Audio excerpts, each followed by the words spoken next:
Tuhan Allah Bapa kami, terima kasih Tuhan. Engkau baik, teramat baik dalam kehidupan kami. Anugerah-Mu melimpah dalam hidup kami Tuhan. Kasih-Mu boleh kami rasakan hari demi hari. Terima kasih Tuhan. Kami percaya Tuhan kalau kami boleh diizinkan kembali berkumpul di tempat ini semua karena penyertaan-Mu yang luar biasa dalam kehidupan kami. Kami siap berikan yang terbaik untuk Engkau Tuhan. Kami siap berikan pujian penyembahan yang terbaik untuk-Mu. Kami siap berikan sikap hati yang terbaik Tuhan, hanya untuk persembahan yang terbaik untuk-Mu saja Tuhan. Kami siap menyenangkan hati-Mu Tuhan. Kami bawa ibadah kami pagi hari ini Tuhan. Kami bawa teman-teman kami yang dalam perjalanan Tuhan. Kami bawa pembawa firman-Mu Tuhan, agar setiap firman yang disampaikan perpanjangan dari apa yang menjadi kehendak-Mu dalam kehidupan kami Tuhan. Terima kasih Tuhan untuk pagi hari ini. Hanya di dalam nama Tuhan Yesus kami sudah berdoa dan mengucap syukur. Haleluya. Amin. Amin. Yes. Kita mau karena sebab Tuhan, ini hidupku Tuhan, hanya ada di tangan Tuhan saja. Amin. Karena kami percaya hari ini ada sesuatu yang ingin Tuhan nyatakan dalam kehidupan kita. Karena hari ini hari yang terbaik yang Tuhan berikan dalam kehidupan kita. Kita sama-sama katanya, hidupku ada di tangan-Mu. Katakan dengan keras, Kau beri rancangan yang terindah. Amin.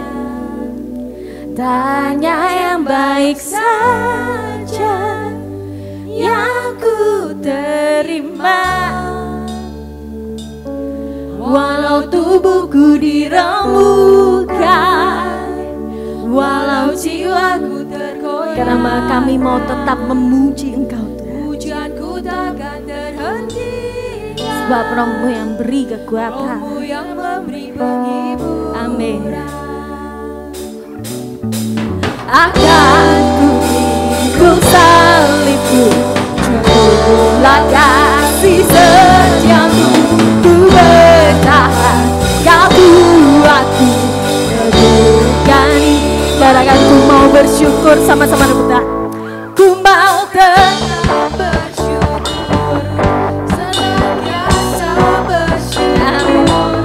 Segala yang ku biar kehendak-Mu terjadi. Sekarang ku bersyukur, mau tetap bersyukur, senantiasa bersyukur. Hatiku tak bersuka, sebab hari ini hari yang terbaik. Yes. Katakan, hidupku di tangan-Mu, hidupku ada di tangan-Mu. Kau beri rancangan yang terindah. Tak hanya yang baik saja yang ku terima, walau tubuhku diremukkan, walau jiwaku tergoyah. Karena kami mau tetap memuji Engkau Tuhan. Roh-Mu yang memberi penghiburan.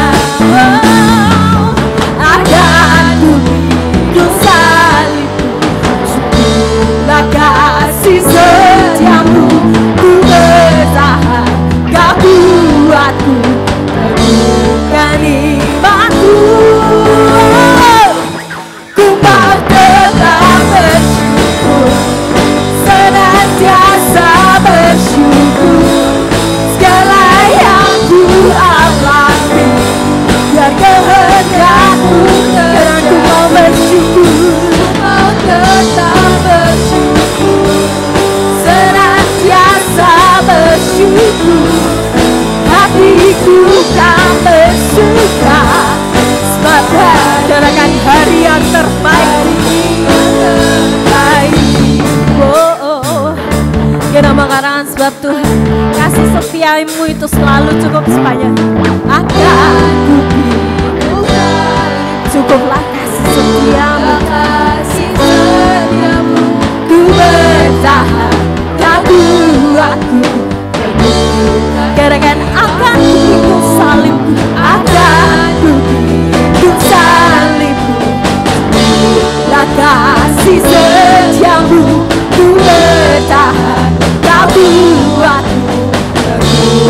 menimpaku. Ku mau tetap bersyukur, senantiasa bersyukur. Segala yang ku alami, biarkanlah andamu, dan aku mau bersyukur. Tetap bersyukur, senantiasa bersyukur.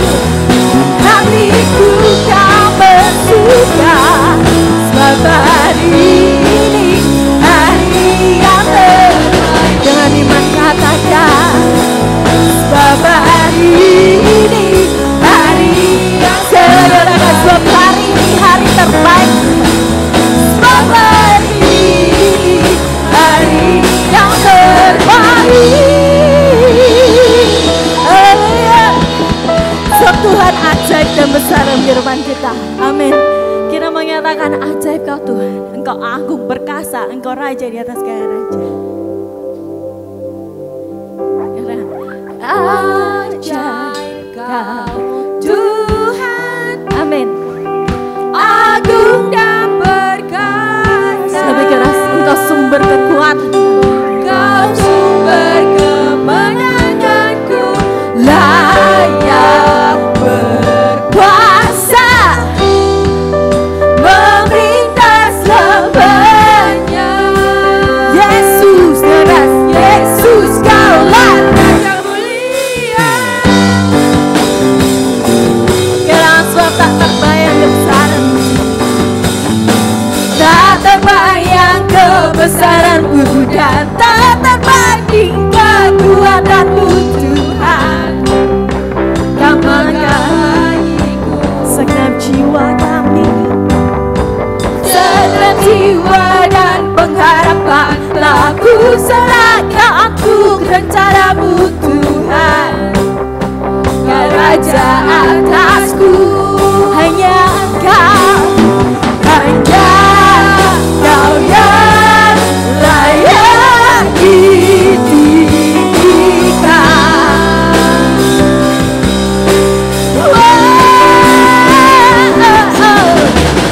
Ajaib kau Tuhan, agung dan perkasa. Kau sumber kemenanganku, layak berkuasa, meminta segera.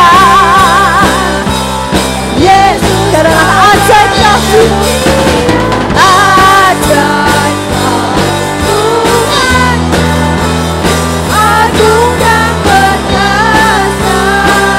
Engkau sumber kemenanganku, layak berkuasa, meminta segera. Yesus kaulah Raja mulia. Sekali lagi katakan, sebab Yesus Raja mulia. Bersama Raja mulia.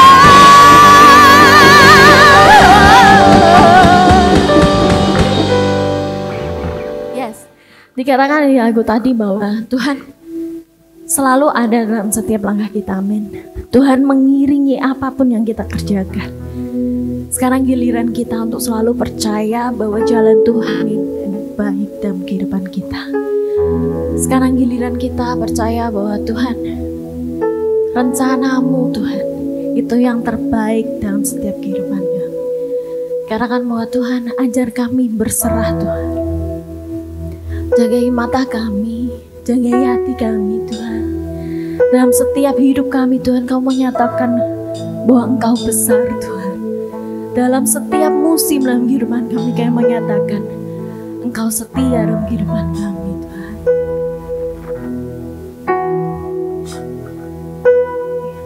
Yesus,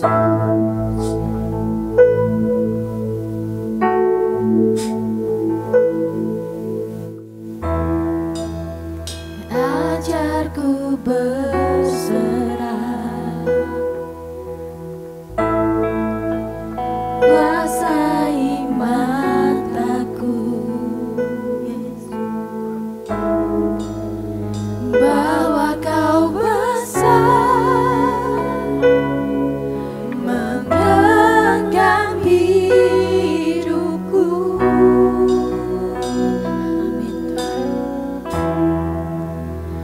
Walau ku berjalan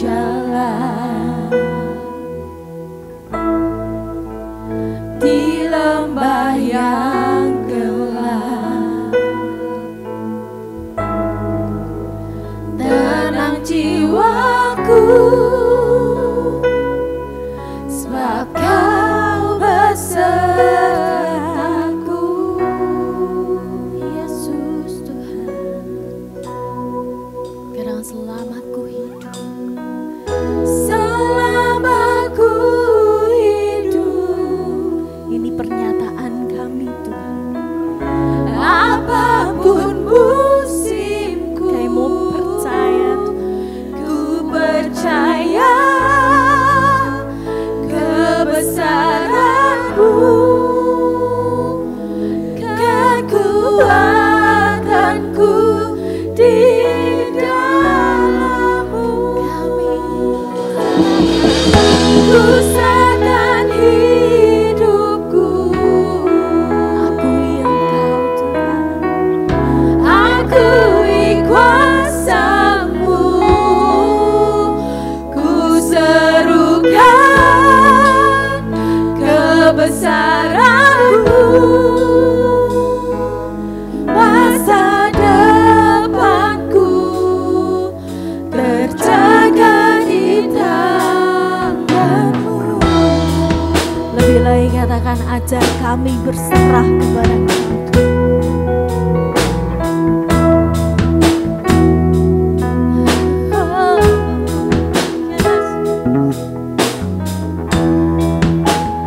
Ajarku berserah,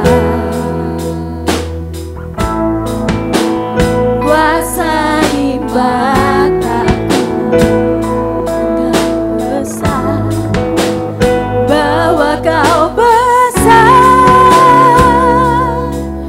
menggenggam hidupku.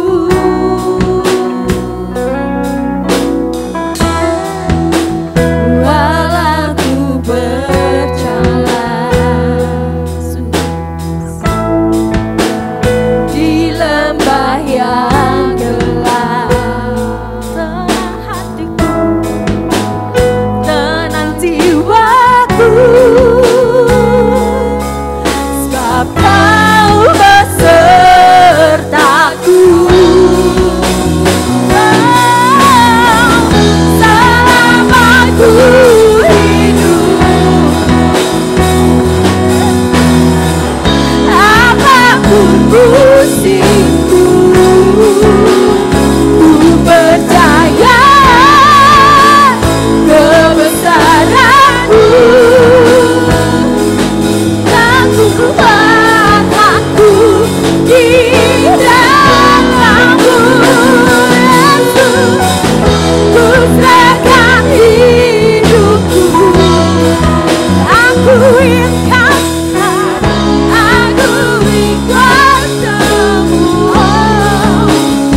ada di tengah-tengah kami Tuhan. Engkau yang melawat setiap hidup kami.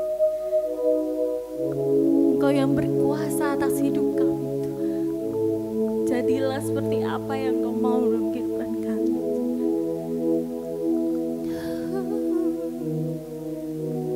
Kau yang berkuasa surga bumi, kan menyembah Yesus Raja segalanya. Kau yang berdaulat surga bumi, kan menyembah Yesus Raja segalanya. Kau yang berkuasa, Kau yang berkuasa surga bumi, kan menyembah Yesus Raja segalanya. Kau yang berdaulat surga bumi, kan menyembah Yesus Raja. Kau yang berkuasa, Kau yang berkuasa surga bumi, kan menyembah Yesus Raja segalanya. Kau yang berdaulat Tuhan surga bumi, Yesus kan menyembah Yesus Raja selamanya. Katakan selamaku hidup Tuhan, selamaku hidup, dan namaku puji. Kami percaya kebesaran-Mu, kebesaran-Mu di dalam-Mu.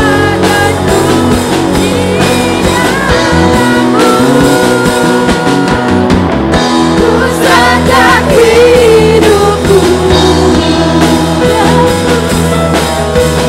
akui kuasa-Mu.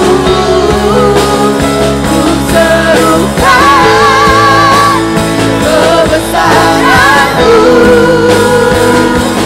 rasa demamku terjaga di tangan-Mu.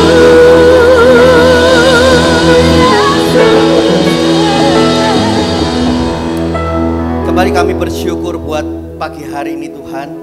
Engkau sudah menyertai akan setiap kehidupan kami. Bahkan kalau kami boleh ada sebagaimana kami ada saat ini, itu bukti bahwa Tuhan yang kami sembah adalah Tuhan yang hidup. Dan kami percaya masa depan kami Engkau sudah siapkan. Bahkan Engkau yang akan membawa kami untuk masuk lebih lagi ke dalam dimensi-Mu yang baru. Masa depan yang penuh dengan pengharapan, masa depan yang cerah, masa depan yang luar biasa. Dan kami percaya pagi hari ini Tuhan, ada hal baru yang akan Kau singkapkan, yang Kau nyatakan di dalam kehidupan setiap kami. Sehingga ketika kami mendengar akan kebenaran firman-Mu, firman-Mu itu yang akan benar-benar mengubah akan cara pandang kami, cara pikir kami, dan terlebih mengubah cara hidup kami Tuhan. Untuk semakin yakin percaya bahwa Tuhan yang kami sembah di dalam nama Yesus adalah Tuhan yang ajaib, Tuhan yang luar biasa. Terima kasih Bapa, berikan roh, hikmat, pewahyuan, pengertian yang baru buat setiap kami. Untuk kami benar-benar menangkap apa yang Kau mau, yang harus kami kerjakan sebagai orang-orang yang percaya kepada Engkau. Bahkan kami adalah orang-orang pilihan-Mu. Terima kasih Bapa, kami bersyukur dan bersyukur hanya di dalam nama Tuhan kami Yesus Kristus. Dan semua yang percaya sama-sama kita katakan amin.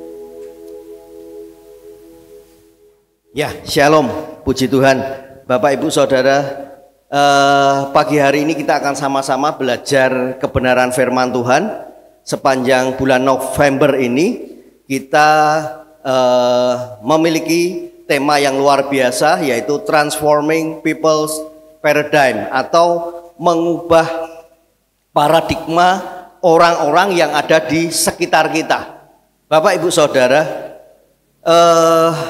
kalau kita melihat dari ayat dasar yang diberikan di sini adalah bicara tentang sesuatu yang benar-benar mengubah akan cara pandang, cara pikir, dan pada akhirnya mengubah cara hidup setiap kita. Dari Kisah Para Rasul 2 ayat yang ke-41, di sini dikatakan orang-orang yang menerima perkataannya itu memberi diri dibaptis, dan pada hari itu jumlah mereka bertambah kira-kira 3.000 jiwa. Ini sesuatu yang benar-benar luar biasa. Saya berharap di tempat kita juga akan mengalami hal yang sama. Dikatakan orang-orang yang menerima perkataannya itu memberi diri dibaptis, dan pada hari itu jumlah mereka bertambah kira-kira 3.000 jiwa. Orang-orang yang menerima perkataannya itu berdasarkan kebenaran firman Tuhan. Ya, karena dilanjutkan di sini, mereka bertekun dalam pengajaran rasul-rasul dan dalam persekutuan, dan mereka selalu berkumpul untuk memecahkan roti dan berdoa. Dikatakan mereka bertekun dalam pengajaran. Bapak Ibu Saudara, percayalah bahwa firman Tuhan sekali lagi adalah ya dan amin. Ya, apapun motivasi yang kita dapatkan, bahkan melalui sosial media yang semakin luar biasa, kita bisa tangkap, kita bisa terima, tetapi terlebih dari semua yang ada adalah kembali kepada firman Tuhan. Nah, ketika firman-Nya itu disampaikan, itu yang benar-benar akan mengubah hidup kita. Ya, saya percaya, sering kali saya juga sampaikan bahwa kekristenan tidak hanya bicara tentang bagaimana kita ngerti, ya, atau tahu, bahkan hafal seluruh ayat yang ada, tetapi bagaimana diantaranya juga bicara tentang ngalami secara pribadi bersama dengan Tuhan. Dan ketika kita ngalami bersama dengan Tuhan, itu yang akan membuat hidup kita ini benar-benar mengalami sebuah perubahan. Paradigma sendiri, Bapak Ibu Saudara, artinya adalah cara pandang seseorang terhadap sesuatu yang memengaruhi pikiran, sikap, dan perilaku. Jadi ini sesuatu yang nggak main-main, ya. Kalau paradigma kita keliru, otomatis semuanya akan keliru.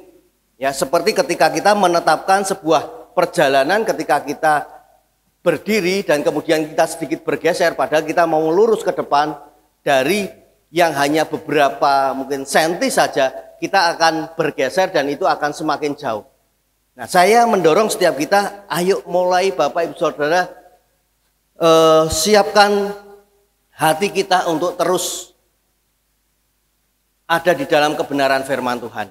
Nah, dikatakan di sini paradigma itu adalah cara pandang seseorang terhadap sesuatu yang mempengaruhi pikiran, sikap, dan perilaku.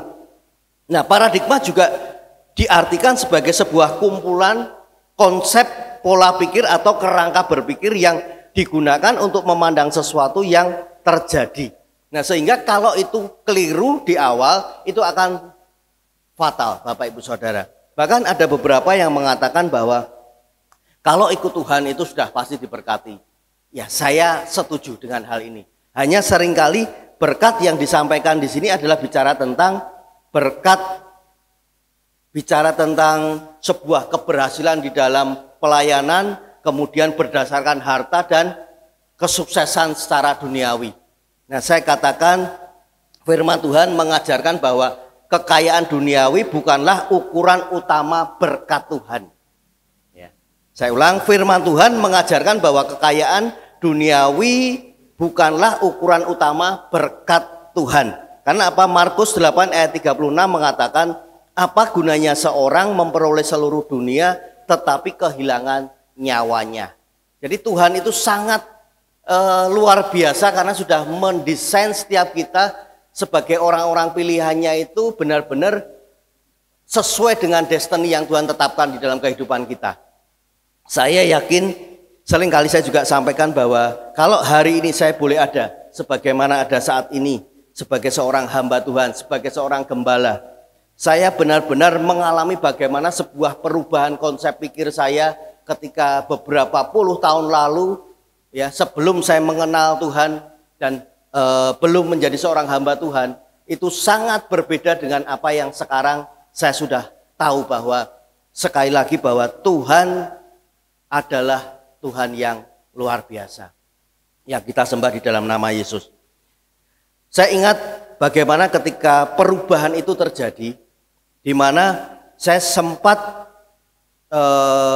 bergumul dengan situasi kondisi yang ada pada waktu itu. Bagaimana ketika kami mulai menikah, ya saya dengan Bu Monik mulai menikah, dan kemudian berapa waktu kemudian, berapa tahun kemudian Tuhan belum izinkan untuk kami memperoleh anak, ya belum dikaruniai seorang anak. Nah di situ itu sesuatu yang sebetulnya buat kami nggak jadi masalah, tetapi sekali lagi memang secara apa yang ada, tetap kerinduan itu tetap ada.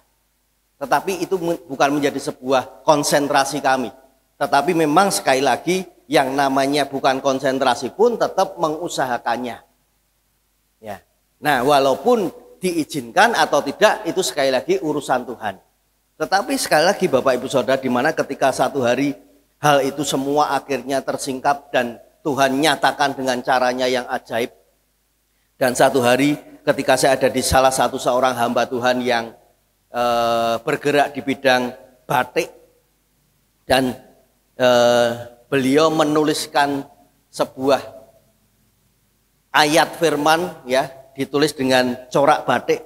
Itu yang sampai dengan hari ini yang mengubah cara pandang saya, paradigma saya. Ya, dikatakan di sini, percayalah kepada Tuhan dengan segenap hatimu dan janganlah bersandar kepada pengertianmu sendiri. Nah, kalau orang lain mungkin akan menyampaikan bahwa percaya saja sama Tuhan. Bahkan hamba Tuhan sekalipun akan sampaikan, percayalah kepada Tuhan. Itu hal yang ya tentunya tinggal bagaimana apakah kita percaya juga.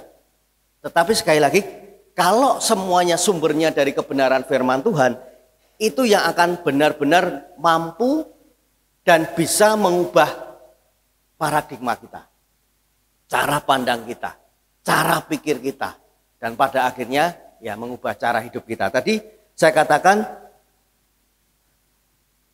ada banyak orang-orang yang melihat bahwa atau merasakan bahwa kalau kita percaya kepada Tuhan, pasti Tuhan itu akan memberkati kita. Nggak salah Bapak Ibu Saudara. Tetapi seringkali yang menjadi konteksnya berkat itu bicara tentang duniawi yang ada, yang tampak.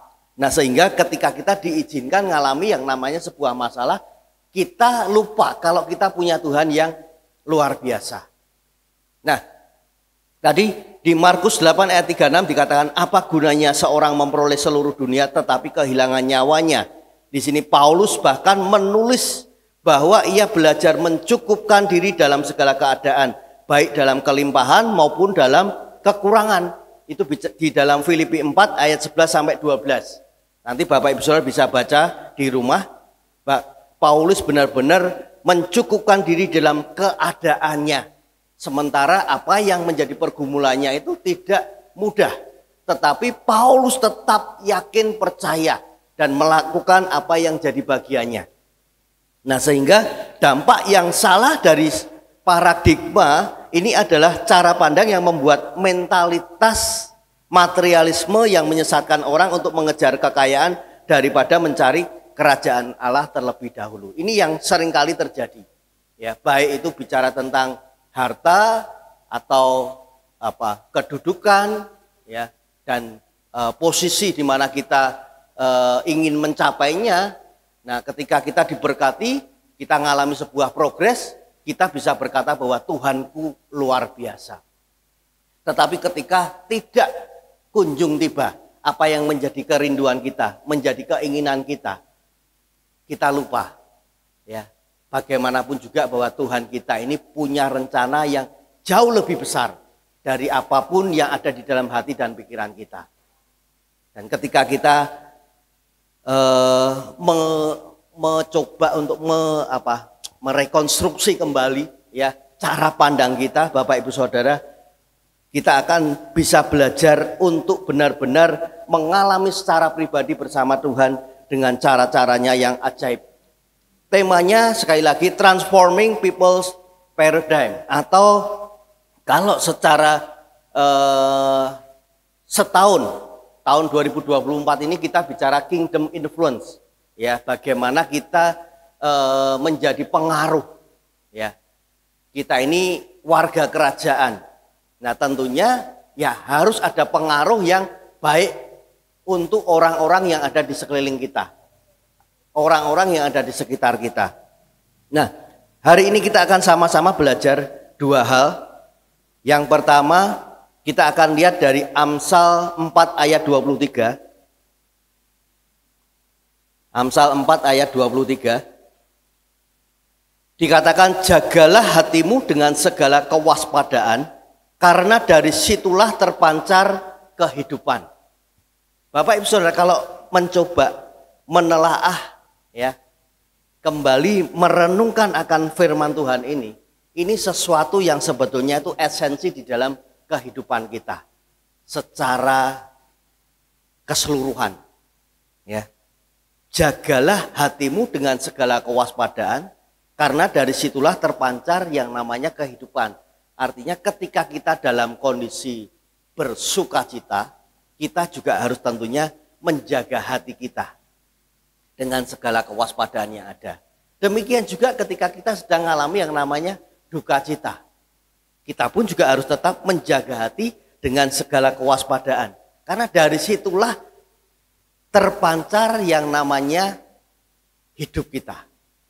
Apakah kita ini orang-orang yang benar-benar yakin, percaya bahwa Tuhan yang kita sembah itu benar-benar, ya, Tuhan yang benar-benar luar biasa. Nah, Bapak Ibu Saudara, untuk mengubah cara pandang, cara pikir seseorang itu enggak mudah, Bapak Ibu Saudara. Sulit. Apalagi kalau itu sudah mengakar di dalam hidupnya. Ya. Kadang hal-hal yang sepele tetapi itu bisa membawa sebuah dampak yang luar biasa. Nah, Amsal ini Bapak Ibu Saudara menekankan bahwa pentingnya menjaga hati, karena hati adalah sumber segala tindakan dan keputusan. Jadi Bapak Ibu Saudara, sebelum memutuskan, sebelum mengambil langkah, sebelum bergerak, sebelum mengerjakan apapun, cek hati kita. Cek hati kita, apakah semuanya itu memang benar-benar sesuai dengan apa yang firman Tuhan mau untuk kita lakukan. Nah, sekali lagi Amsal ini menekankan bahwa pentingnya menjaga hati, karena hati adalah sumber segala tindakan dan keputusan. Dan paradigma yang ada di masyarakat itu cenderung berasal dari hati dan pikiran manusia. Nah, jika hati dipenuhi oleh kebenaran firman Tuhan, itu yang akan membawa hidup kita ini benar-benar mengalami terobosan demi terobosan.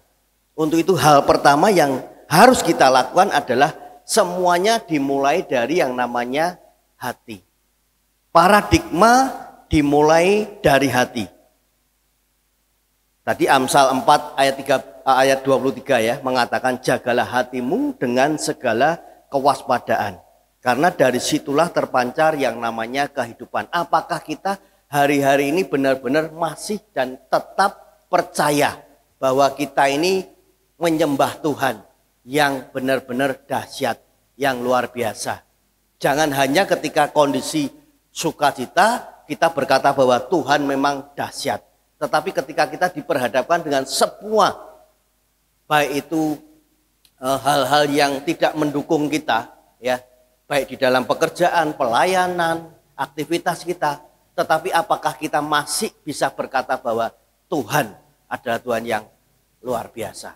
Sehingga kita akan tetap konsentrasi apapun yang Tuhan percayakan dalam hidup kita, kita akan mampu dan bisa, dan bahkan tetap memiliki sebuah semangat untuk mengerjakannya.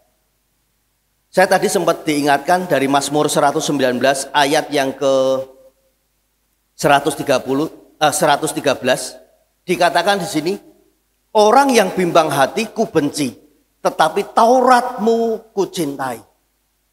Jadi jangan pernah ada sedikit pun keraguan di dalam hati kita untuk yakin percaya bahwa kita ini adalah orang-orang pilihan Allah.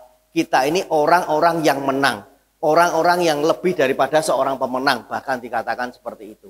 Nah, sehingga kalau kita sudah menangkap hal ini, apapun masalahnya, apapun yang Tuhan izinkan terjadi dalam hidup kita, kita akan tetap berkata bahwa aku akan tetap mengerjakan apa yang Tuhan percayakan di dalam kehidupan kita.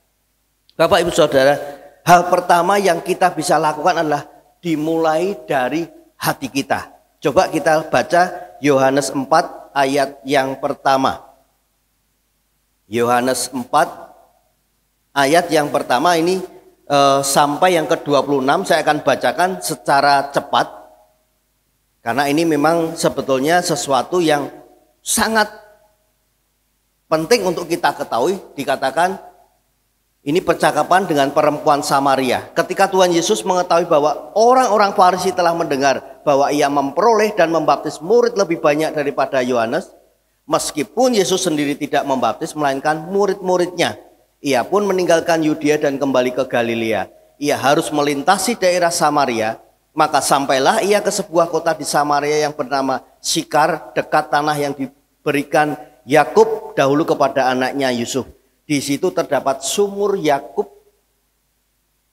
dan Yesus sangat letih oleh perjalanan, karena itu ia duduk di pinggir sumur itu. Hari kira-kira pukul 12, maka datanglah seorang perempuan Samaria hendak menimba air. Kata Yesus kepadanya, berilah aku minum. Dimulai dari hal ini, kemudian kita akan tahu bahwa semua paradigma yang ada itu akan bisa berubah. Dikatakan, sebab murid-muridnya telah pergi ke kota membeli makanan, maka kata perempuan Samaria itu kepadanya, masakan engkau seorang Yahudi minta minum kepadaku seorang Samaria? Dikatakan, dijelaskan di situ, sebab orang Yahudi tidak bergaul dengan orang Samaria. Jawab Yesus kepadanya, jikalau engkau tahu tentang karunia Allah dan siapakah dia yang berkata kepadamu, berilah aku minum, niscaya engkau telah meminta kepadanya dan ia telah memberikan kepadamu air hidup. Jadi sebuah pemahaman yang jelas itu yang akan membawa kita untuk mengalami next level berikutnya. Kemudian dikatakan, kata perempuan itu kepadanya, Tuhan, engkau tidak punya timba dan sumur ini amat dalam. Dari manakah engkau memperoleh air hidup itu? Adakah engkau lebih besar daripada bapa kami Yakub yang memberikan sumur ini kepada kami dan yang telah minum sendiri dari dalamnya, ia serta anak-anaknya dan ternaknya? Jawab Yesus kepadanya, barang siapa minum air ini, ia akan haus lagi. Tetapi barang siapa minum air yang akan kuberikan kepadamu, ia tidak akan haus untuk selama-lamanya. Sebaliknya, air yang akan kuberikan kepadanya akan menjadi mata air di dalam dirinya yang terus-menerus memancar sampai kepada hidup yang kekal. Jadi ketika kita meyakini akan Tuhan Yesus sebagai juru selamat, sebagai Tuhan kita secara pribadi, itu yang akan membawa kita untuk terus mengalami yang namanya dimensi-dimensi baru di dalam kehidupan rohani kita. Percayalah Bapak Ibu Saudara. Kemudian saya akan langsung di ayat 19 dikatakan, kata perempuan itu kepadanya, Tuhan, nyata sekarang padaku bahwa engkau seorang nabi. Nenek moyang kami menyembah di atas gunung ini, tetapi kamu katakan bahwa Yerusalemlah tempat orang menyembah. Kata Yesus kepadanya, percayalah kepadaku, hai perempuan, saatnya akan tiba bahwa kamu akan menyembah Bapa bukan di gunung ini dan bukan juga di Yerusalem. Kamu menyembah apa yang tidak kamu kenal, kami menyembah apa yang kami kenal. Sebab keselamatan datang dari bangsa Yahudi. Tetapi saatnya akan datang dan sudah tiba sekarang bahwa penyembah-penyembah benar akan menyembah Bapa dalam roh dan kebenaran. Sebab Bapa menghendaki penyembah-penyembah demikian. Bapak Ibu Saudara sekali lagi, apakah kita ini juga menyembah di dalam roh dan kebenaran, seperti yang dialami oleh Yesus dan perempuan Samaria pada waktu itu. Di mana Yesus menekankan bahwa sekali lagi tentang penyembahan. Ya. Yesus mengubah paradigma perempuan itu tentang penyembahan. Awalnya ia berpikir bahwa penyembahan hanya di tempat tertentu. Ya. Tetapi Yesus menunjukkan bahwa penyembahan adalah tentang hati yang menyembah di dalam roh dan kebenaran. Ini isi daripada Yohanes 4 ayat 1 sampai yang tadi kita baca. Bapak Ibu Saudara, saya ingat bagaimana ketika beberapa puluh tahun lalu. Ya. Sekali lagi bahwa kita ini menyembah Tuhan hanya rutinitas, ritual, atau apakah kita ini benar-benar menyembahnya di dalam roh dan kebenaran. Nah, kalau kita sudah menyembah di dalam roh dan kebenaran, artinya apapun tindakan kita, apapun yang kita lakukan, semuanya orientasinya, semua sumbernya dari kebenaran firman Tuhan. Bapak Ibu Saudara, saya ingat betul bagaimana rumah tinggal saya beberapa puluh tahun lalu ketika saya masih kecil. Rumah saya ini menjadi rumah keluarga besar, sehingga semua saudara-saudara yang ada itu kalau ada hari-hari tertentu mereka akan datang ke rumah. Ya, karena keluarga saya ini keluarga yang dituakan, yang dihormati pada waktu itu. Saya masih kecil pada waktu itu. Dan rumah saya ini 2 lantai. Dan di lantai 2 itu ada tempat untuk penyembahan. Dan itu sesuatu yang benar-benar dipelihara, dihormati, dihargai, ya, dan dibersihkan setiap hari. Dan itu sesuatu yang real, sesuatu yang nyata. Nah, sehingga ketika ada acara-acara yang memang sudah disepakati, keluarga-keluarga yang ada, mereka semua datang ke rumah saya, kemudian mereka datang, kemudian mereka naik ke lantai 2, mereka berkumpul dan mereka menyembah. Bapak Ibu Saudara, itu beberapa puluh tahun yang lalu. Apakah saya juga mengikutinya? Saya mengikutinya. Bahkan Bapak Ibu Saudara, kalau dalam tradisi orang Chinese, ya, itu baik itu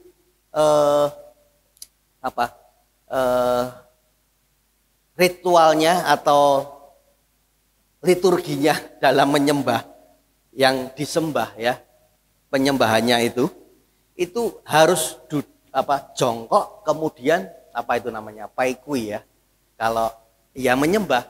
Nah, kalau sekarang kan menyembah itu kan bisa berdiri juga, menyembah juga bisa sambil jalan-jalan, sambil kadang kita berdoa aja bisa riwa-riwi ke kanan ke kiri atau ke depan ke belakang. Tetapi kalau pada waktu itu benar-benar ketika menyembah itu benar-benar melakukan sesuatu yang ya memang itu benar-benar direfleksikan dalam tindakan nyata.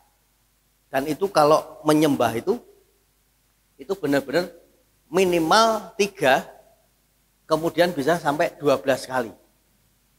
Ya, dan itu sesuatu yang saya saksikan dengan mata kepala saya sendiri dan saya mengalaminya. Dan saya juga mengikuti apa yang ada. Tetapi sekali lagi Bapak Ibu Saudara, pada akhirnya ketika saya menyadari dan mengerti dan tahu akan kebenaran firman Tuhan ini, saya sudah tidak melakukan hal-hal yang seperti itu. Karena apa? Tuhan yang kita sembah di dalam Yesus itu ada di dalam hati kita. Jadi mulai dari hati kita, Bapak Ibu Saudara. Penyembahan di dalam roh dan kebenaran itu kembali lagi dari hati kita. Apakah kita siap benar-benar kita ini menyembahnya di dalam roh dan kebenaran. Bapak Ibu Saudara, sekali lagi dimulai dari hati. Ya, seperti yang Yesus sampaikan kepada perempuan Samaria ini. Di mana awalnya ia berpikir bahwa penyembahan hanya bisa dilakukan di tempat-tempat tertentu. Tetapi Yesus menunjukkan bahwa penyembahan yang hakiki, yang benar adalah tentang hati yang menyembah di dalam roh dan kebenaran. Ya. Sehingga semua harus dimulai dari hati. Makanya saya juga mendorong setiap kita ketika kita ngalami secara pribadi dengan Tuhan, mulai itu menjadi sebuah bagian yang akan membawa kita masuk lebih lagi untuk yakin, percaya bahwa apapun yang Tuhan izinkan terjadi, Tuhan tetap Tuhan yang kita sembah. Dan percaya Bapak Ibu Saudara, tidak ada yang mustahil bagi Tuhan. Seringkali kita lebih membatasi daripada apa yang terjadi, yang akan terjadi. Saya sampaikan tadi di awal bagaimana ketika kami juga merindukan yang namanya Jemimah hadir di keluarga kami pada waktu itu, ya. Dan itu sesuatu perjuangan dan itu juga sesuatu yang nggak masuk akal.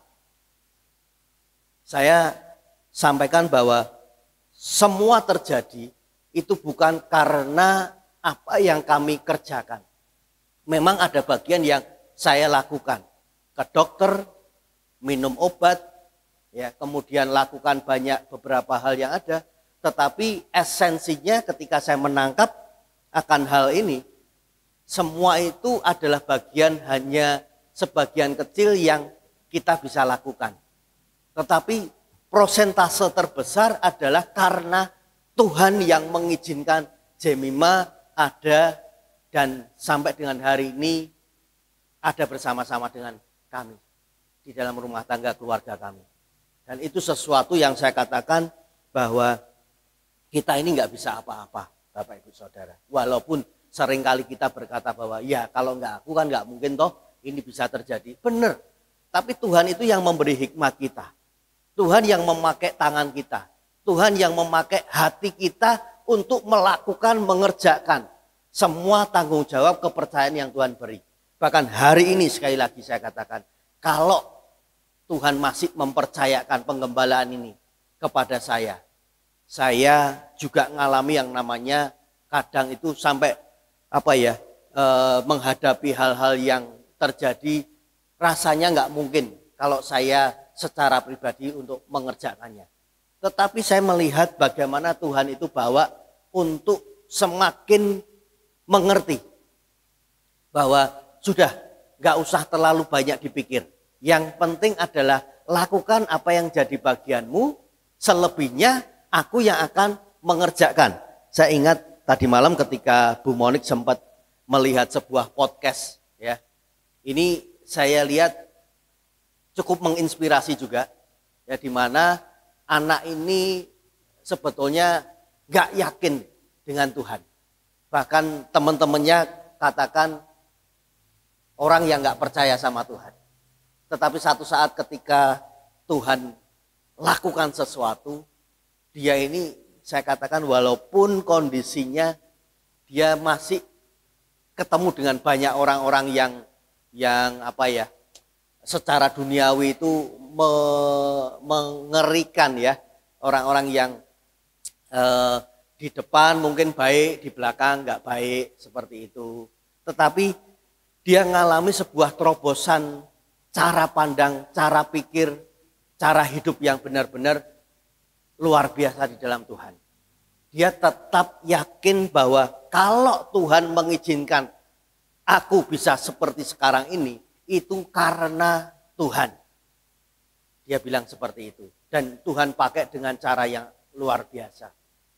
Saya katakan bahkan sempat ingat ada satu ayat yang dikatakan di sini, Keluaran 14 ayat 14. Tolong coba ditayangkan.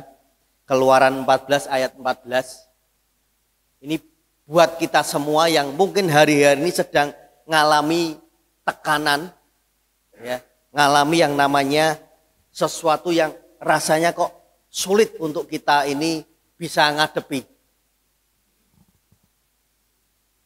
14 ayat 14, ya. Ini tinggal bagaimana paradigma kita. Dikatakan Tuhan akan berperang untuk kamu dan kamu akan diam saja. Ini tidak mudah Bapak Ibu Saudara.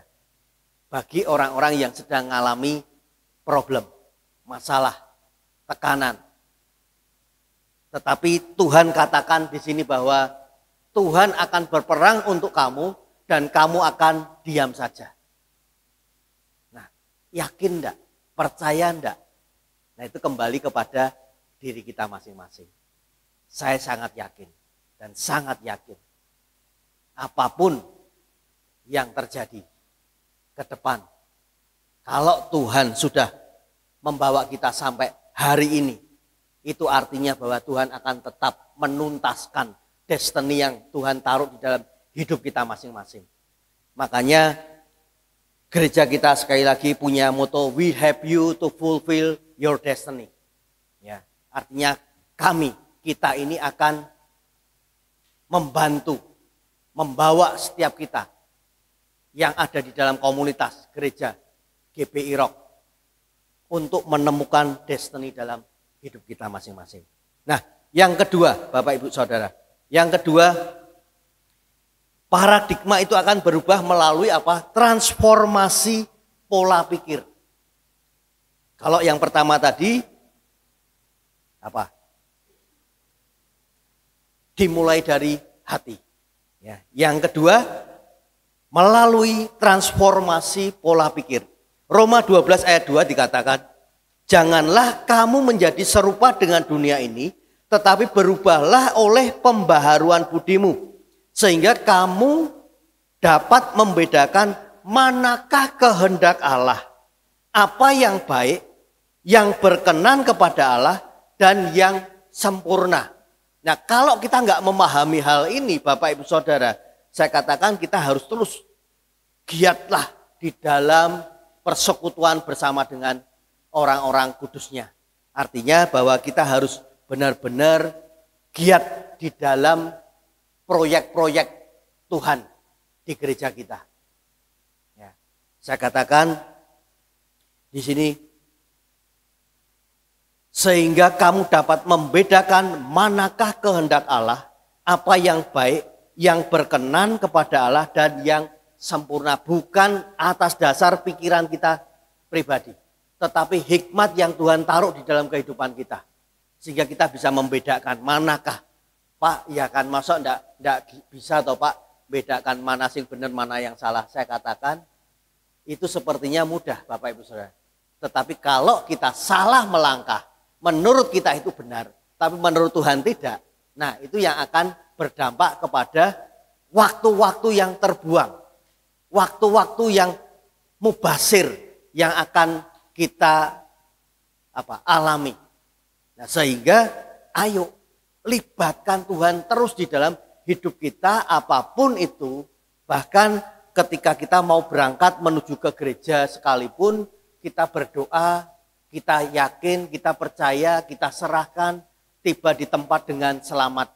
Dan kita boleh kembali berkumpul, kita boleh mendengar kebenaran firman Tuhan. Saya pernah katakan bahwa kadang kita ini lupa bahwa apa yang ada di depan kita nggak akan pernah tahu.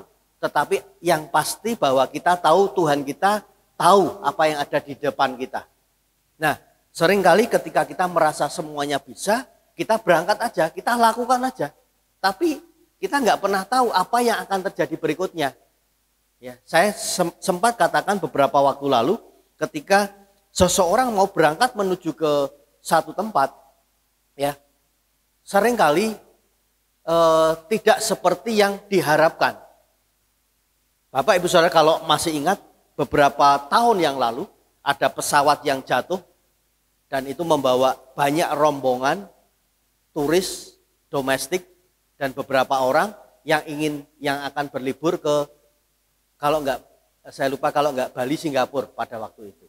Ya, dan di situ ada satu keluarga yang sempat tertinggal dan mereka ketika sampai di bandara mereka marah-marah karena apa? Pesawatnya sudah berangkat, sudah take off, ya. Hanya berapa menit dari kedatangan mereka.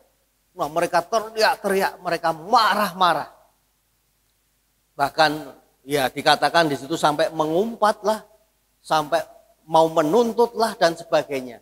Tetapi apa yang terjadi Bapak Ibu Saudara, ketika beberapa menit kemudian mereka dikabari kalau pesawat yang akan mereka tumpangi jatuh. Dan sejak detik di mana mereka dengar hal itu, mereka berkata bahwa bersyukur. Nah, ngomong bersyukur itu gampang kalau sudah ngalami. Ya. Dan akhirnya apa? Saya menceritakan ini aja rasanya merinding Bapak Ibu Saudara. Seandainya hal itu kita ngalami secara pribadi seperti itu, ya, kita ditunjukkan bahwa ini loh. Kalau kamu nggak tak bikin telat berapa menit, kamu ikut ambil bagian di dalam pesawat yang jatuh tadi. Dan termasuk penumpang yang jatuh. Dan sampai dengan hari ini nggak ngerti kondisinya seperti apa. Nah, saya katakan Bapak Ibu sekali lagi, ayo. Di sini kita harus belajar untuk memahami apa yang Tuhan mau lakukan atas hidup kita. Nah, dengan cepat kita akan baca Kisah Para Rasul 17 ayat 16 sampai 34. Ini juga cukup panjang. Tapi ini mau enggak mau harus saya bacakan, ya. Kalau enggak keburu nanti saya akan coba rangkum. Tapi di sini bicara bagaimana dikatakan sementara Paulus menantikan mereka di Athena, sangat sedih hatinya karena ia melihat bahwa kota itu penuh dengan patung-patung berhala. Karena itu di rumah ibadat, ia bertukar pikiran dengan orang-orang Yahudi dan orang-orang yang takut akan Allah. Dan di pasar setiap hari dengan orang-orang yang dijumpainya di situ. Nah, kita belajar dari apa yang Yesus juga lakukan. Ya. Kemudian dan juga beberapa ahli pikir dari golongan Epikuros dan Stoa bersoal jawab dengan dia, dan ada yang berkata, apakah yang hendak dikatakan si peleter ini? Tetapi yang lain berkata, rupa-rupanya ia adalah pemberita ajaran dewa-dewa asing. Ini Paulus ya, sebab ia memberitakan Injil tentang Yesus dan tentang kebangkitannya. Nah, peleter itu adalah berasal dari bahasa Yunani yang ditulis spermalogos, yang secara harafiah berarti pengumpul biji-bijian. Dan ini adalah istilah ejekan yang digunakan untuk seseorang yang dianggap berbicara hal-hal yang tidak jelas atau mengambil sedikit-sedikit dari berbagai sumber tanpa memahami keseluruhannya. Nah, makanya saya mendorong, ayo kita ini harus ngalami dewe mbek Tuhan. Jadi kita ketika bicara tentang Yesus Kristus yang kita sembah, itu benar-benar Yesus yang akan juga dialami oleh orang-orang yang ada di sekeliling kita. Karena Yesusnya, Tuhannya sama. Ya, jadi saya mendorong setiap kita, ayo kita benar-benar terus lakukan bagian-bagian dari apa yang Tuhan mau dalam hidup kita. Nah, saya akan sampaikan secara lengkapnya. Nanti Bapak Ibu Saudara bisa baca di rumah.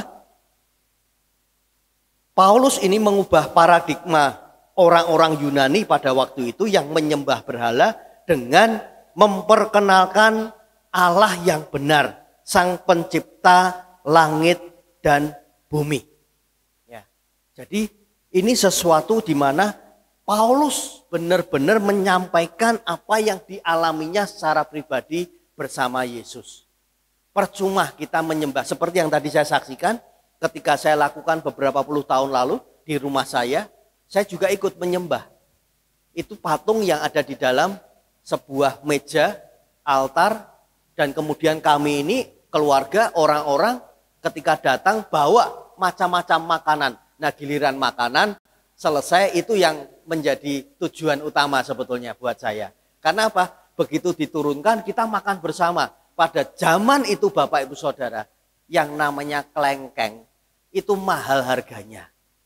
Waduh, kalau disajikan klengkeng itu jadi rebutan. Nah, kalau sekarang itu Bapak Ibu Saudara, apa-apa ono kabeh. Meh tuku corone gampang kabeh, ya.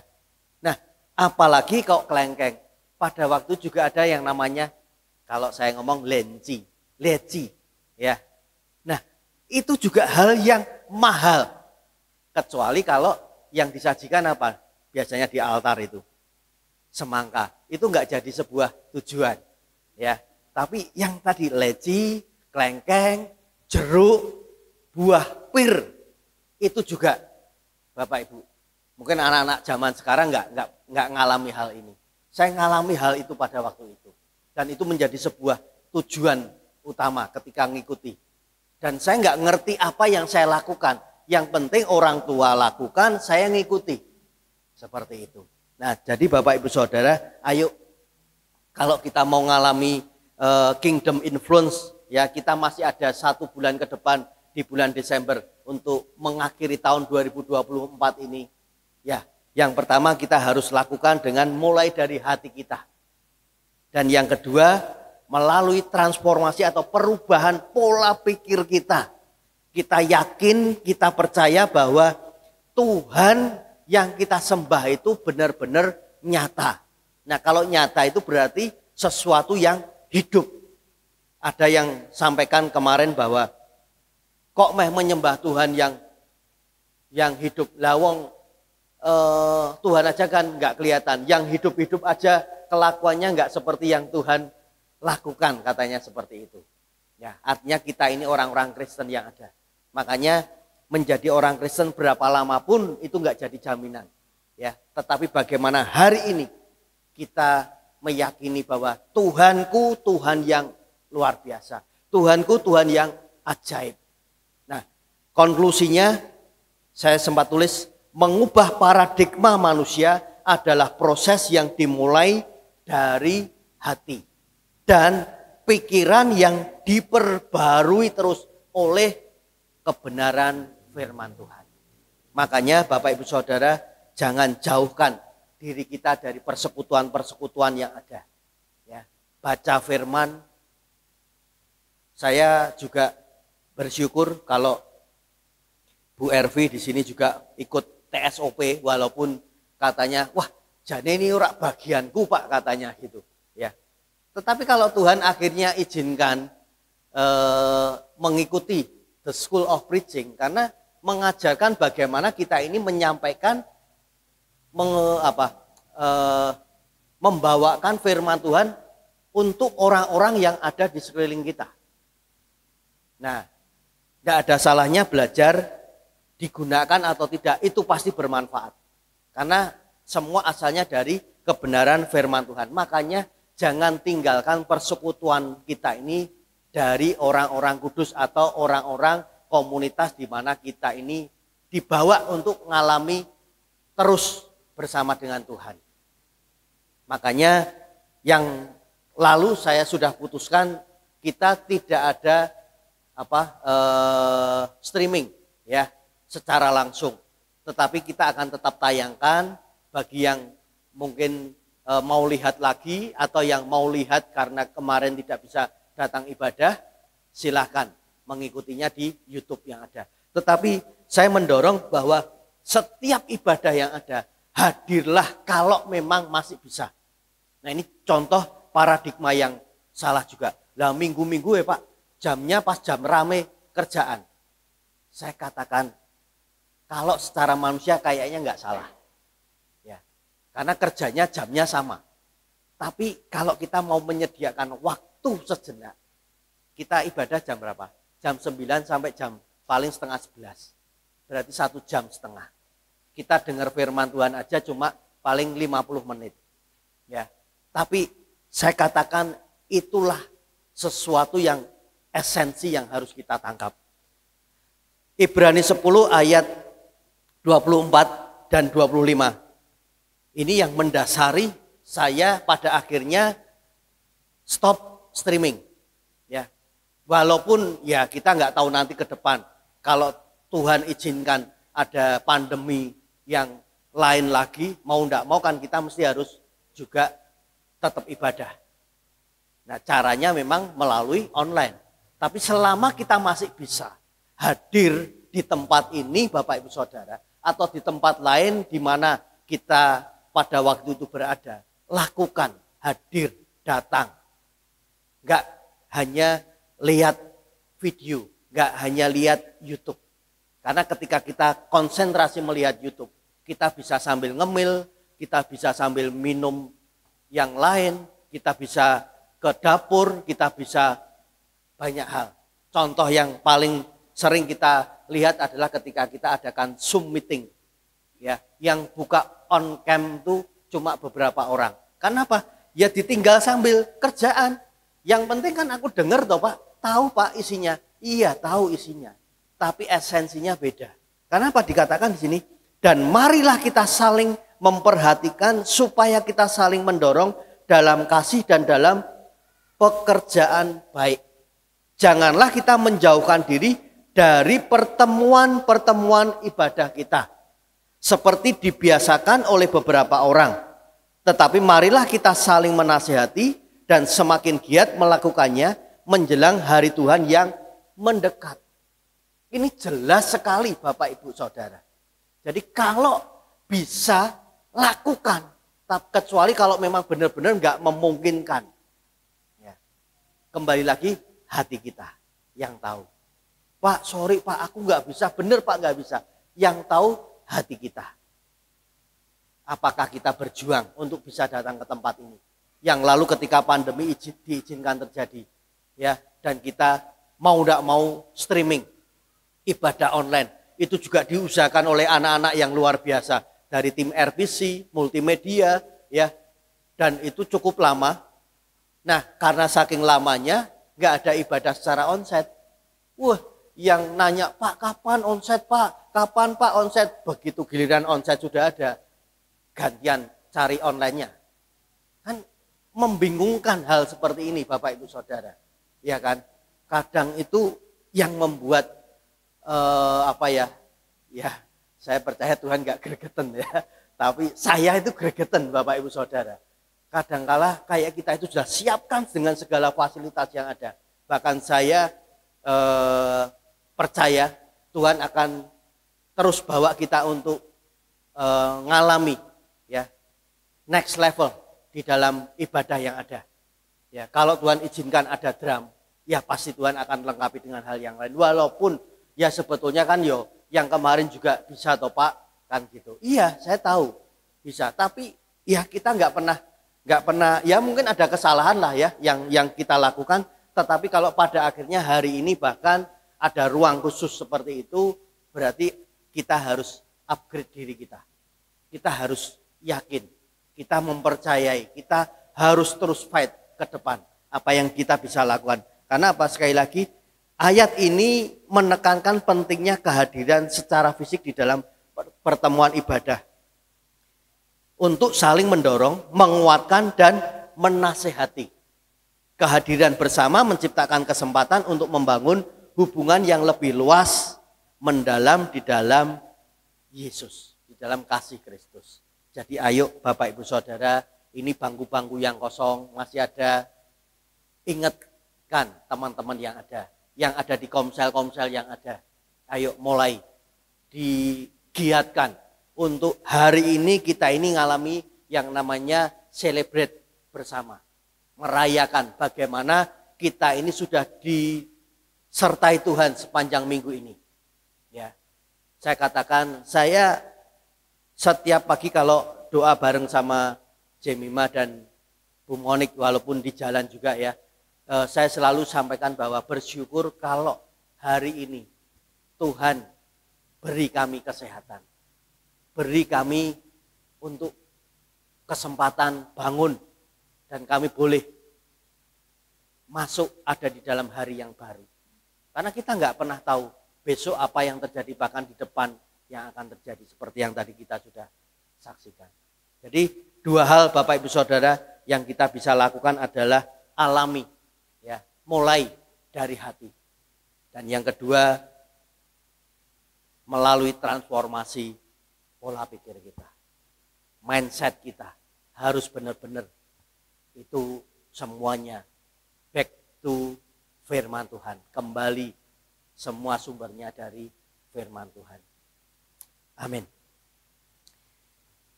Saya undang pemain musik maju ke depan.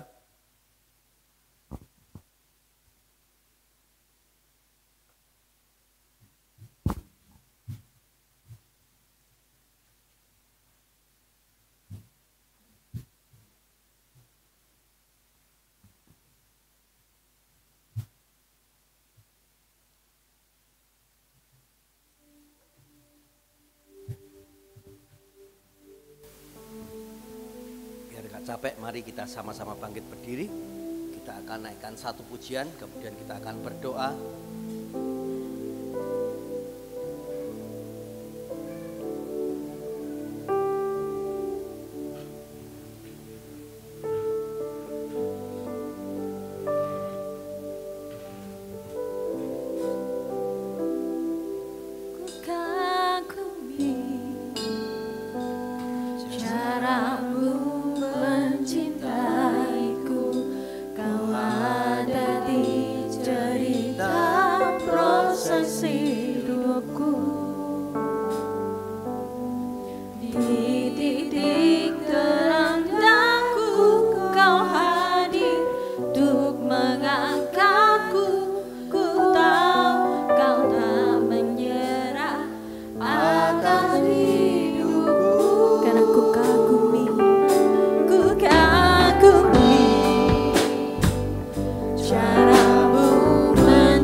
mengucap syukur untuk firman yang sudah kami terima pada pagi hari ini. Kami mengucap syukur Engkau menjelaskan dengan baik pada kami Tuhan. Kami mulai dari hati kami. Kami mengubah pola pikir kami, paradigma kami. Supaya paradigma kerajaan itu yang ada dalam kehidupan kami Tuhan. Terima kasih Tuhan memberkati Pak Roy, Bu Monik, Jemima dengan seluruh keluarga. Bukan hanya di dalam pelayanan gereja ini, tapi lebih keluar mereka akan menjadi dampak mengubah paradigma setiap orang yang berjumpa dengan mereka. Tuhan urapi setiap kami supaya kami juga memiliki paradigma yang benar, sehingga setiap orang yang berjumpa dengan kami, mereka pun mengubah paradigmanya menjadi paradigma kerajaan Allah. Terima kasih meteraikan itu dalam kehidupan kami hanya dengan Roh Kudus-Mu. Terpuji nama-Mu Tuhan. Di dalam nama Tuhan Yesus kami mengucap syukur. Haleluya. Amin. Silakan duduk.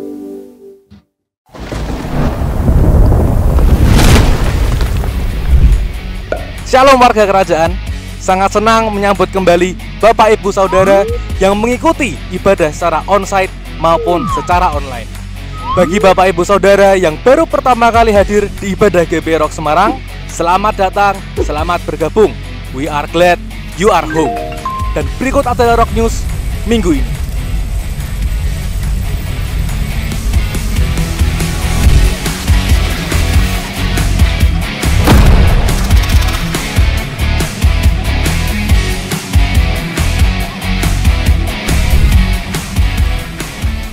Ayo KM, mari bergabung dengan komunitas-komunitas yang ada di gereja ini untuk saling mendukung, membangun, dan bertumbuh bersama di dalam Tuhan.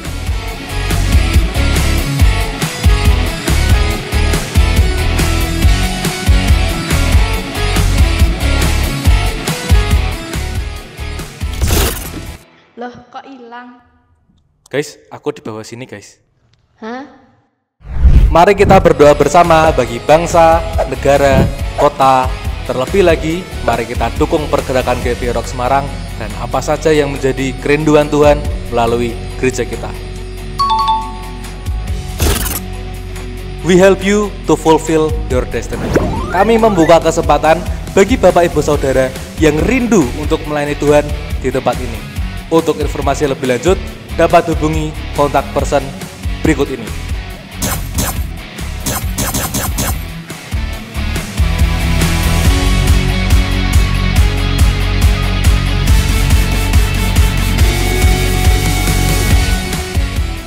Sekian Rock News untuk minggu ini.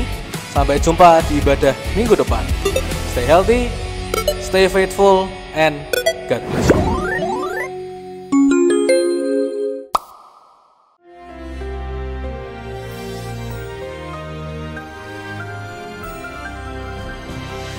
Shalom warga kerajaan. Kita sedang belajar tentang perubahan paradigma. Bukan mindset, bukan kebiasaan, tetapi paradigma. Begitu banyak orang ingin menjadi Tuhan, atau menjadi Allah atau dewa yang disembah. The greatness daripada dunia ini, berapa banyak yang melayani kita, ya? Atau juga yang makan tasnya kita, nyediakan semuanya buat kita. Berapa banyak pengikut kita? Yesus tidak cari fans, tidak cari pengikut. Dan Matius pasal yang ke-20, dia mengajarkan perbedaan antara pemerintahan dalam kerajaan dengan dunia. Siapa yang mau jadi hebat, mau jadi besar, jadilah pelayan, diakoneo, diakonos. Bahkan yang paling hebat menjadi hamba dari semuanya. Dan ayat yang sangat kontroversi bagi orang dunia ini, even the Son of Man. Nanti Natal kita temanya Son of Man. Bukan anak manusia, Bani Adam, tetapi Bar-Enas. Yaitu Tuhan yang menjelma jadi manusia. Saudara yang kasih Tuhan, pengikut Kristus itu disebut yang menjungkir balikkan dunia. Turn the world upside down. Soal pola pikirnya beda dan sangat luar biasa. Cuma satu, Allah mau jadi manusia. Jutaan orang ingin jadi raja, ingin jadi Tuhan, ingin jadi dewa. Cuma satu yang mau jadi manusia. Dia berkata, even the Son of Man datang tidak untuk dilayani, tapi untuk melayani. Dan memberikan nyawanya sebagai ransom, uang tebusan bagi banyak orang. Satu hal yang bodoh sekali bagi orang dunia ini, yaitu saudaraku menyerahkan nyawa bahkan buat orang yang membenci kita. Itu sesuatu yang bodoh. Buat orang baik mungkin ada orang mau mati, tetapi buat orang jahat, buat orang berdosa, cuma satu yang melakukannya. It's totally different paradigm.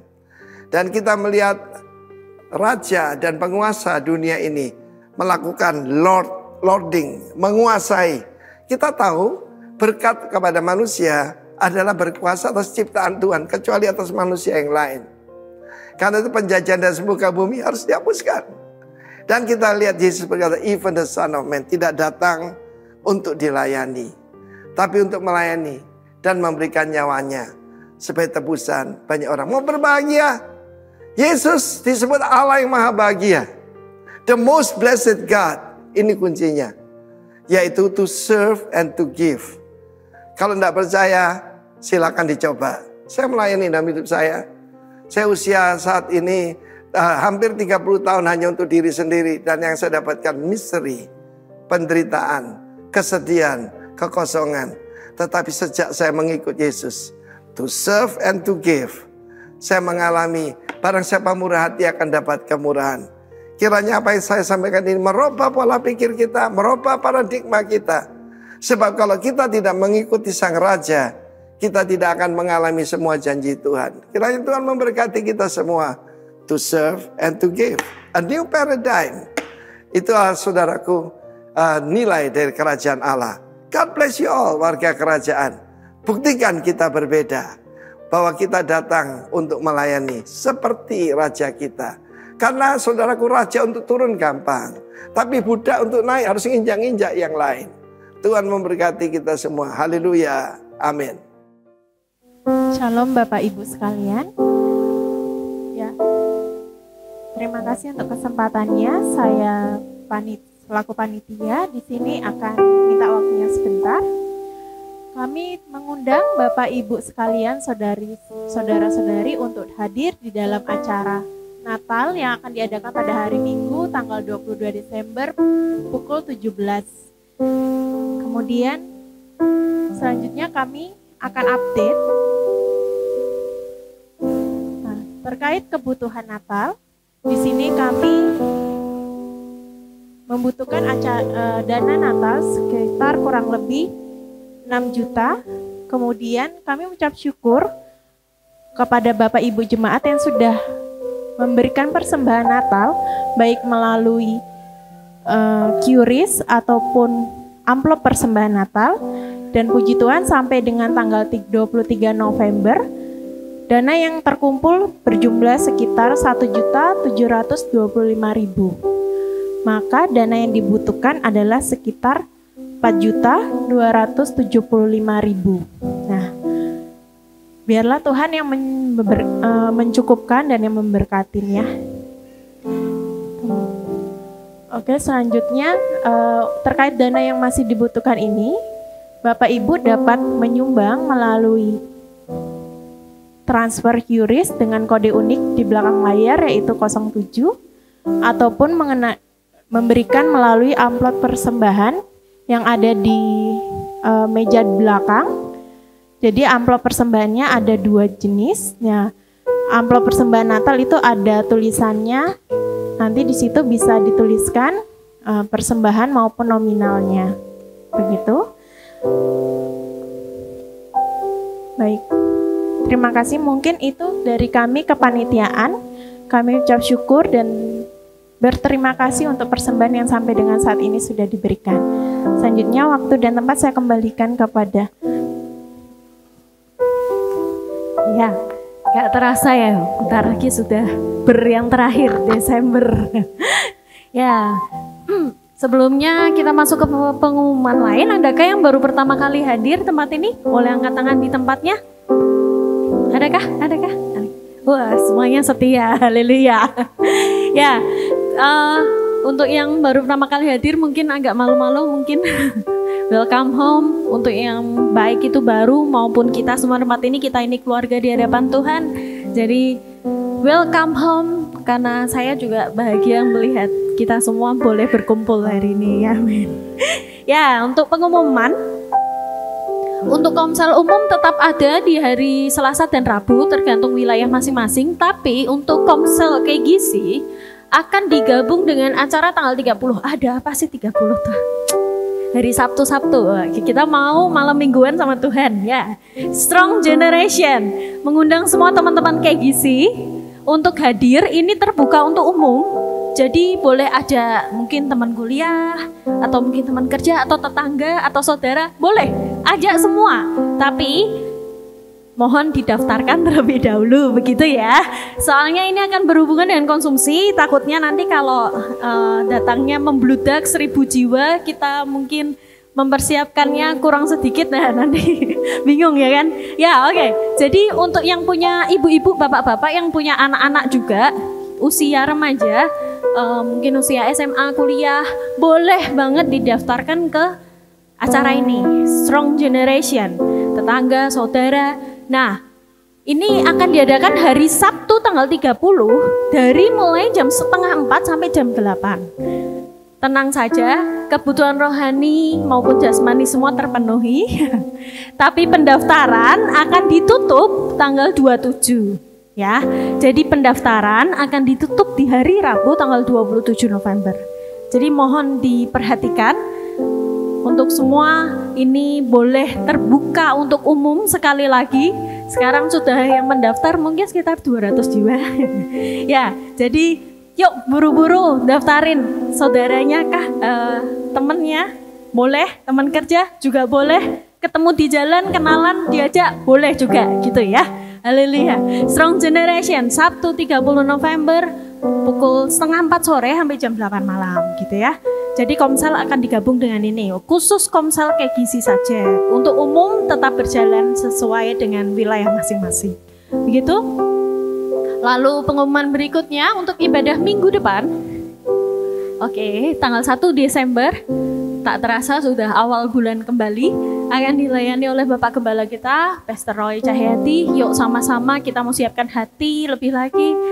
Kita mau datang ke hadirat Tuhan seperti yang tadi sudah dibahas juga di firman Tuhan pagi hari ini. Kalau kita mau bersekutu bersama di tempat ini, sama-sama berikan yang terbaik untuk Tuhan gitu ya.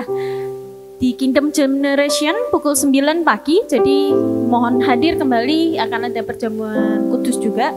Dan untuk Rocky Celebration juga ada jam 9 juga. Jadi untuk Bapak Ibu yang punya anak-anak kecil usia sampai SD, boleh gabung di Rocky ya, di bawah. Ada guru-guru yang pasti siap untuk membantu gitu. Dan berikutnya untuk persembahan, tadi sudah dibahas juga untuk persembahan Natal, dan ini persembahan akan melalui 2 macam cara. Yang pertama melalui amplop mandiri dan yang kedua melalui QRIS. Nah, amplop mandiri ini kembali saya ingatkan ada 2 macam. Yang berlogo rock saja itu tuh untuk persembahan syukur, perpuluhan, pembangunan dan lain-lain. Tapi untuk Natal khusus itu amplopnya yang ada tulisannya Son of Man ya. Jadi ada logonya Son of Man. Nah, itu khusus Natal. Nanti mungkin bisa dicek juga di belakang, kalau mungkin nanti yang belum kelupaan salah satu amplop, boleh diambil kembali. Ini akan dimasukkan nanti setelah ibadah kita selesai. Lalu kalau melalui QRIS, saya mengingatkan juga 2 nominal terakhir tolong disertakan kode uniknya, yaitu 01 untuk persembahan perpuluhan, 03 untuk persembahan syukur maupun persembahan umum, lalu 05 untuk pembangunan, dan 07 untuk Natal. Jadi 07 ya Natal gitu. QRIS ini bisa scan di sini atau nanti di dekat pintu juga ada. Begitu saja. Haleluya. Kita mau bawa persembahan kita dalam doa. Sebelum kita berikan persembahan, boleh saya ajak kita semua bangkit berdiri sama-sama. Mari kita berdoa. Tuhan Allah Bapa kami, terima kasih untuk pagi hari ini Tuhan. Kami rasakan selalu kasih-Mu besar, berkat-Mu melimpah dalam kehidupan kami Tuhan. Penyertaan-Mu sempurna dalam setiap jalan-jalan kami Tuhan. Terima kasih Tuhan. Bila sebentar kami akan memberikan persembahan kami, bentuk ketaatan kami, komitmen kami Tuhan. Kami percaya bahwa setiap apa yang kami beri Tuhan tidak ada yang sia-sia, tapi boleh berguna bagi pelayanan kerajaan-Mu di tempat ini Tuhan, untuk pekerjaan-Mu Tuhan melalui gereja kami Tuhan. Kami juga percaya bahwa setiap apa yang kami beri Tuhan, semuanya Tuhan akan menyenangkan hati-Mu di atas segalanya Tuhan. Pakai kami lebih lagi Tuhan, pakai kami dan pakai persembahan kami Tuhan. Kami siap untuk berikan yang terbaik hanya untuk-Mu saja. Kami bawa persembahan kami hanya di dalam nama Tuhan Yesus kami sudah berdoa. Amin. Ya, sebelum kita akan sama-sama berdoa, minta maaf untuk suara gembala itu tadi keliru di minggu yang lalu. Kalau Bapak Ibu Saudara mungkin butuh, nanti bisa menghubungi tim multimedia untuk mendengar suara gembala yang khusus untuk minggu ini. Oke, mari sama-sama kita mengangkat kedua tangan kita. Dengan otoritas-Mu, kembali hamba-Mu berdoa, mintakan berkat yang terbaik buat setiap tangan-tangan yang terangkat pada pagi hari ini. Diberkatilah rumah tangga-Mu, diberkatilah keluarga-Mu, diberkatilah pekerjaan-Mu, diberkatilah studi-Mu, diberkatilah pelayanan-Mu, diberkatilah segala apapun yang Kau kerjakan. Bahkan Tuhan sendiri akan memberkati Engkau dan melindungi Engkau. Tuhan menyinari Engkau dengan wajah-Nya dan memberi Engkau kasih karunia. Bahkan Tuhan sendiri akan menghadapkan wajah-Nya kepadamu dan memberi Engkau damai sejahtera. Terima kasih Bapa, kami bersyukur, dan kami bersyukur hanya di dalam nama Tuhan kami Yesus Kristus. Dan semua yang percaya sama-sama kita katakan amin, amin.